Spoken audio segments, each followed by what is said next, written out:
முகத்தில் அங்கங்கே பார்த்திங்கன்னா சின்ன சின்ன குறனே வெள்ளை வெள்ளையாக இருக்கிற மாதிரி இருக்கும். நம்ம கொஞ்சம் ப்ரெஸ் பண்ணால் கூட பார்த்திங்கன்னா அப்படியே மாவு மாதிரி கூட வெளியே வரும். பட் எல்லோரும் என்ன நினச்சிருக்காங்கன்னா அழுக்கு போய் அடைச்சிக்கிறதுனால தான் அந்த இடத்துல அப்படி ஆயிருக்குது, அதனால தான் கருப்பாயிடுச்சுன்னு நினைக்கிறாங்க. பட் கிடையவே கிடையாதுங்க. அந்த கொழுப்பு டெட் ஸ்கின்ஸ் எல்லாம் சேர்ந்து அந்த கலர் சேஞ்சு தான் பார்த்திங்கன்னா அந்த பிளாக் ஹெட்ஸாக மாறிடும். இந்த பிம்பிள்ஸ் வர்றதுக்கான காரணங்கள் என்ன, எப்படி இந்த மாற்றங்கள் ஏற்படுதுன்னு பார்த்திங்கன்னா,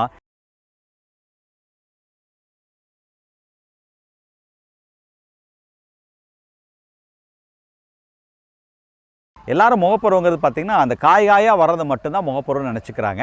பட் உண்மையாக சொல்ல போனால் முகப்பருவு பார்த்திங்கன்னா நான் சொல்லக்கூடிய வகைகளில் பிரிக்கப்படும். ஒன்று பார்த்திங்கன்னா ஒயிட் ஹெட்ஸுன்னு சொல்லுவாங்க. பார்த்திங்கன்னா முகத்தில் அங்கங்கே பார்த்திங்கன்னா சின்ன சின்ன குறனே வெள்ளை வெள்ளையாக இருக்கிற மாதிரி இருக்கும். நம்ம கொஞ்சம் ப்ரெஸ் பண்ணால் கூட பார்த்திங்கன்னா அப்படியே மாவு மாதிரி கூட வெளியே வரும். அதாவது இந்த வேர்வை நாளங்கள் இல்லை அந்த மயிர்கால் வழியாக பார்த்திங்கன்னா அந்த இடத்துல பார்த்திங்கன்னா அந்த தூரம் அடைக்கப்பட்டிருந்தால் பார்த்திங்கன்னா அந்த இடத்துல ஒரு சின்ன சின்ன வெள்ளை வெள்ளையாக குறனையாக இருக்கும். அதுதான் பார்த்திங்கன்னா அந்த ஒயிட் ஹெட்ஸ். அதனால் அந்த மூடி இருக்கிறதுனால அந்த கொழுப்பு டெட் ஸ்கின்ஸ் எல்லாம் சேர்ந்து பார்த்திங்கன்னா அந்த இடத்துல பார்த்திங்கன்னா ஒரு ஒயிட்டாக இருக்க மாதிரி இருக்கும், வெள்ளையாக இருக்க மாதிரி இருக்கும். அடுத்தது பார்த்திங்கன்னா சில பேர்த்துக்கு கரும்புள்ளி மாதிரி சின்ன சின்ன குறனே கருப்பாக இருக்கும். இது பார்த்திங்கன்னா அந்த கொமிடோன்னு சொல்லுவாங்க. இது வந்து பார்த்திங்கன்னா வேர்வை நாளங்கள் இல்லைன்னா அந்த மயிர்கால் பார்த்திங்கன்னா அந்த ஓப்பனிங் பார்த்திங்கன்னா அந்த தூரம் வெளி உலகத்தோட தொடர்பு இருக்கிற தூரம் பார்த்திங்கன்னா ஓப்பனாக இருக்கும்.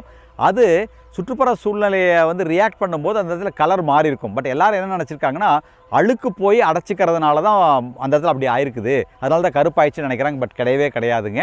அந்த கொழுப்பு டெட் ஸ்கின்ஸ் எல்லாம் சேர்ந்து அந்த கலர் சேஞ்சு தான் பார்த்திங்கன்னா அந்த பிளாக் ஹெட்ஸாக மாறிடும். அடுத்தபடியாக பார்த்திங்கன்னா சின்ன சின்ன சிகப்பு கொப்பளங்களாக குறிப்பாக இந்த இடத்துலலாம் பார்த்திங்கன்னா இருக்கும், இல்லை உடம்புல மற்ற பகுதியில் இருக்கும். அது பார்த்திங்கன்னா ஒரு சின்ன கொப்பளமாட்டம் இருக்கும். இது பார்த்திங்கன்னா அதிகமாக பார்த்திங்கன்னா மறுபடியும் இந்த அடைப்புனால் வரக்கூடியது தான். பட் சின்ன ஒரு இன்ஃப்ளமேஷன்னாலே ஒரு சின்ன இன்ஃபெக்ஷனாலே வரக்கூடியது. அடுத்தபடியாக பார்த்திங்கன்னா இந்த சின்ன சின்ன சிகப்பு புள்ளி மாதிரி இல்லாமல் சீல் பிடித்த கொப்பளங்கள் மாதிரி அப்படியே பார்த்திங்கன்னா சின்ன சின்ன கொப்பளமாட்டம் இருக்கும். அதில் பார்த்திங்கன்னா அந்த டாப்பில் பார்த்திங்கன்னா ஒரு சீல் கொப்பளமாட்டம் இருக்கும், அந்த ஒரு பஸ் ஹெட் இருக்கும் அதில். ஸோ இது ஒரு வெரைட்டிங்க. அடுத்தது பார்த்திங்கன்னா காயாக இருக்கும். அந்த பிம்பிள்ஸே பார்த்திங்கன்னா கெட்டியாக சின்ன சின்ன காயாக இருக்கும். அது கொஞ்சம் கடினமாக இருக்க மாதிரி இருக்கும். அதுலேயும் பார்த்திங்கன்னா இந்த பஸ் இருக்கும். அதுக்கு அடுத்தது பார்த்திங்கன்னா கொஞ்சம் எக்ஸ்டென்சிவ் டைப் சிஸ்டிக் நோடுலார் டைப்புன்னு சொல்லுவாங்க. அது பார்த்திங்கன்னா கம்ப்ளீட்டாக ஒரு சின்ன ஒரு கட்டி மாதிரியே இருக்கும். அந்த அளவுக்கு பார்த்திங்கன்னா அங்கங்கே அப்படியே பெருசாக அப்படி கட்டியாக காயாக வெக்கையாக இருக்கும். இப்படி பிம்பிள்ஸ் வந்து இத்தனை வகையாக பிரிக்கப்படுறதுங்க தாங்க உண்மை. இந்த பிம்பிள்ஸ் வர்றதுக்கான காரணங்கள் என்ன, எப்படி இந்த மாற்றங்கள் ஏற்படுதுன்னு பார்த்திங்கன்னா,